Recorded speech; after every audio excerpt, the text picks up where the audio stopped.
ये एक live TV news bulletin सीधे स्टूडियो से। आज की इस विशेष और बेहद संवेदनशील ब्रेकिंग न्यूज में हम आपको वो सच्चाई बताएंगे जो अब तक ज्यादातर बंगाली मीडिया और यूट्यूब चैनलों ने या तो छिपाई है या आधी अधूरी बताई है।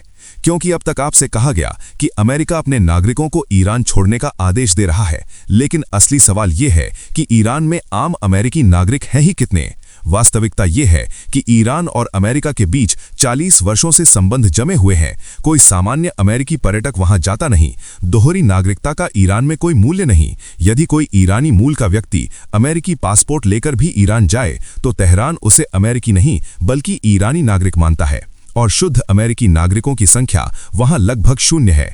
तो फिर ये चेतावनी किसके लिए है? किसे तुरंत ईरान छोड़ने को कहा जा रहा है? और यहीं से शुरू होता है आज का सबसे बड़ा रहस्य। क्योंकि अमेरिकी दूतावास ओमान के जरिए जो अजीब सा परामर्श जारी करता है उसमें सामान्य यात्रा चेतावनी की भाषा नहीं बल्कि युद्ध के संकेत छिपे हैं। कहा जा रहा है कि सड़कें बंद हो सकती हैं, उड़ानें रद्द होंगी, इंटरनेट ब्लैकआउट होगा, किसी तरह सीमा पार कर आर्मेनिया या तुर्की पहुंचो। ये कोई साधारण ट्रैवल एडवाइजरी नहीं बल्कि एक चेतावनी है, एक रेड अलर्ट है। और अंतर्राष्ट्रीय राजनीति में पिछले 24 घंटों में ऐसे नाटकीय बदलाव हुए हैं जिनके पीछे का कारण मुख्यधारा मीडिया पूरी तरह नहीं बता रहा। वे सिर्फ सुर्खियां दिखा रहे हैं, लेकिन क्यों और कैसे ये आज हम आपको बताएंगे। इजराइल कुछ और कह रहा है, अमेरिका कुछ और ईरान इस समय अपनी सबसे खतरनाक मिसाइलें लोड कर चुका है। आज की पहली बड़ी ब्रेकिंग यही है कि अमेरिका की ये रहस्यमयी एडवाइजरी आखिर किसके लिए है? क्या ये कोई स्लीपर सेल या जासूसों के लिए सक्रिय संकेत है? क्योंकि सैन्य विशेषज्ञों और खुफिया विश्लेषकों का मानना है कि ये आम नागरिकों के लिए नहीं बल्कि उन गुप्त एजेंटों के लिए है जो ईरान के अंदर या आसपास छिपे हैं।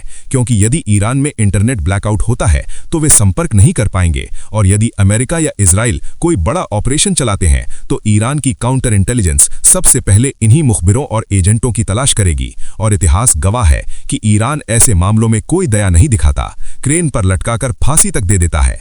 इसलिए ये संदेश हो सकता है कि समय खत्म हो रहा है, या तो मिशन शुरू करो या निकल जाओ। और इसका मतलब ये भी हो सकता है कि पेंटागन का हमला ब्लूप्रिंट तैयार है, बातचीत की मेज पर समय खरीदा जा रहा है, लेकिन असल में पीछे से वार की तैयारी है। जब कोई देश अपने नागरिकों से कहता है तुरंत निकलो, तो इसका मतलब होता है कि कूटनीति लगभग खत्म हो चुकी है और अब बारूद की भाषा शुरू होने वाली है। दूसरी बड़ी खबर यह है कि अमेरिका और ईरान के बीच किसी गुप्त समझौते की चर्चा चल रही है। न्यूयॉर्क टाइम्स ने दावा किया कि ईरान ने सब मान लिया, आर्थिक गतिविधियां सीमित करने पर राजी हो गया, लेकिन इजराइल इसे झूठ बता रहा है और अमेरिका पर मीडिया में गलत खबर फैलाने का आरोप लगा रहा है। इजराइल का कहना है कि असली मुद्दा परमाणु कार्यक्रम नहीं बल्कि ईरान का बैलिस्टिक मिसाइल प्रोग्राम है। अमेरिका और इजराइल ईरान की हाइपरसोनिक गति से ज्यादा उसकी पिन पॉइंट सटीकता वाली बैलिस्टिक मिसाइलों से डरते हैं, क्योंकि वे किसी भी वक्त तेल अवीव या हाइफा को मिट्टी में मिला सकती हैं। ईरान साफ कह चुका है कि आत्मरक्षा का अधिकार और मिसाइल कार्यक्रम उसकी लाल रेखा है, उस पर कोई समझौता नहीं होगा। और इसी बीच अमेरिका समय खींच रहा है। उसे 5 दिन, 10 दिन, 1 महीना चाहिए ताकि वो अपने एयरक्राफ्ट कैरियर और सैन्य ताकत को सही जगह तैनात कर सके। हो सकता है कि ओमान में सुबह कॉफी पी जा रही हो और शाम को पेंटागन से हमला आदेश पर हस्ताक्षर हो जाएं। इजराइल अमेरिका पर दबाव बना रहा है कि अब बातचीत बंद करो और हमला करो, जबकि अमेरिका खुद ईरान की मिसाइल शक्ति देखकर सीधे युद्ध से डर रहा है। सवाल यही है कि धुआं उठेगा या नहीं, बातचीत चलेगी या युद्ध शुरू होगा, और ये इस वक्त की सबसे बड़ी वैश्विक दुविधा है। लेकिन ईरान भी चुप नहीं बैठा। उसने अपनी सबसे घातक मिसाइल खैबर शिकन को तैयार कर लिया है, जिसका मतलब है भयानक विनाशक।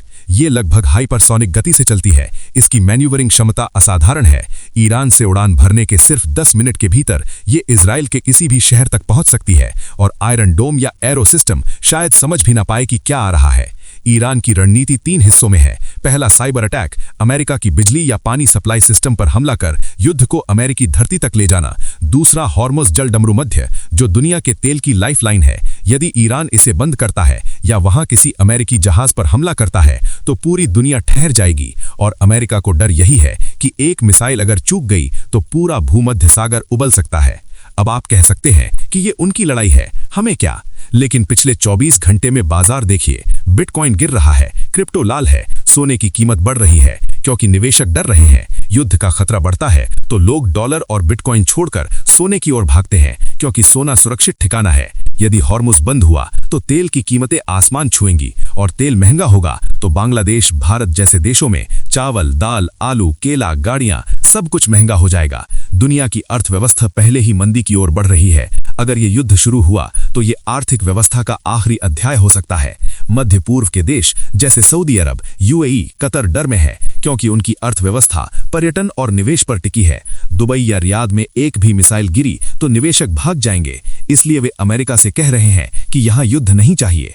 लेकिन भावनात्मक पहलू भी है। दुनिया में 77 मुस्लिम देश हैं। कुछ के पास पहाड़ जितना पैसा है, कुछ के पास समुद्र जितना तेल, लेकिन कितनों में अमेरिका को आंख में आंख डालकर बोलने की हिम्मत है। इतिहासकार कहते हैं कि पिछले कुछ दशकों में हमने सिर्फ ईरान को देखा है, जो बार बार प्रतिबंधों, वैज्ञानिकों की हत्या और दबाव के बावजूद खड़ा रहा। जब बाकी देश अमेरिका से हाथ मिला रहे थे और इजराइल से रिश्ते सामान्य कर रहे थे, तब ईरान कह रहा था, हम लड़ेंगे, हम जीतेंगे। आप उसकी शिया सुन्नी राजनीति से असहमत हो सकते हैं, लेकिन राजनीतिक दृष्टि से इस समय अमेरिका की आक्रामकता के सामने तेहरान अकेला खड़ा है। ये पैसे की ताकत नहीं, बल्कि साहस की ताकत है। 56 देश एक तरफ और ईरान एक तरफ। अमेरिका जानता है कि ईरान को हराना आसान नहीं, इसलिए अंदर से कमजोर करने की कोशिश चल रही है, जासूसों और एजेंटों के जरिए, जैसा हमने शुरुआत में कहा। और अंत में यही कहा जा सकता है कि स्थिति बेहद जटिल है। मेरा व्यक्तिगत विश्लेषण यह है कि अमेरिका और इजराइल बातचीत की मेज पर बैठे हैं, लेकिन उनकी उंगलियां ट्रिगर पर है। किसी भी वक्त, आज रात या कल सुबह, हम ये ब्रेकिंग सुन सकते हैं कि बड़ा हमला हुआ है। अमेरिका हताश है, इजराइल बेताब है, ईरान गुस्से में है। ये तीन तरफा संघर्ष है और दुनिया किस दिशा में जाएगी ये वक्त बताएगा। लेकिन एक बात याद रखिए, इस भैंसों की लड़ाई में घास पिसती है और वो घास है आम लोग। अब सवाल यही है कि क्या अमेरिका वाकई ईरान पर हमला करने की हिम्मत करेगा, या ये सिर्फ इजराइल को शांत करने का नाटक है? और मुस्लिम दुनिया की कमजोरी क्या है, कायरता या बेबसी? अपनी राय कमेंट में दीजिए और भू राजनीति और ब्रेकिंग अपडेट्स के लिए चैनल को सब्सक्राइब कीजिए, बेल आइकन दबाइए। हम जल्द ही एक नई ब्रेकिंग के साथ लौटेंगे। तब तक सुरक्षित रहिए। धन्यवाद।